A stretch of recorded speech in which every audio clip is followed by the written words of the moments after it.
Et dans le 5.0 de Lolo, on parle de buzz, tweet ou de zap. Et aujourd'hui, nous allons parler de deux applications smartphone 100% finnois.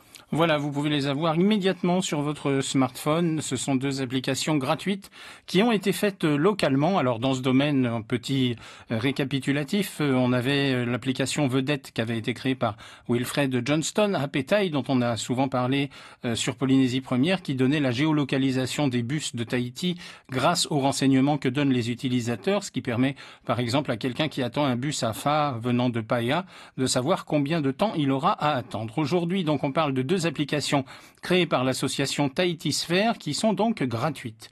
La première s'appelle Comparon.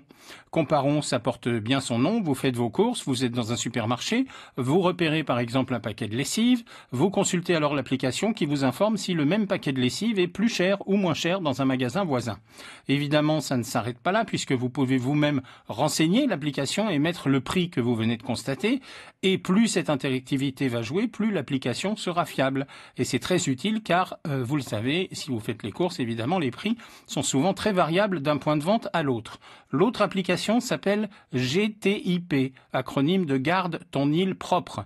Alors, même principe d'interactivité avec pour but, comme son nom l'indique, de signaler des problèmes de pollution, des déchets encombrants, un éboulement, une inondation, un trou dans la route, avec donc une alerte vers les mairies, l'OPT, l'EDT, la Polynésienne des eaux, pour qu'ils puissent intervenir rapidement et qu'une solution soit trouvée.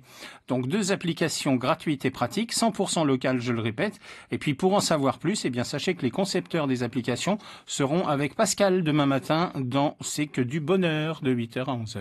Merci beaucoup et c'était le 5.0 de Lolo.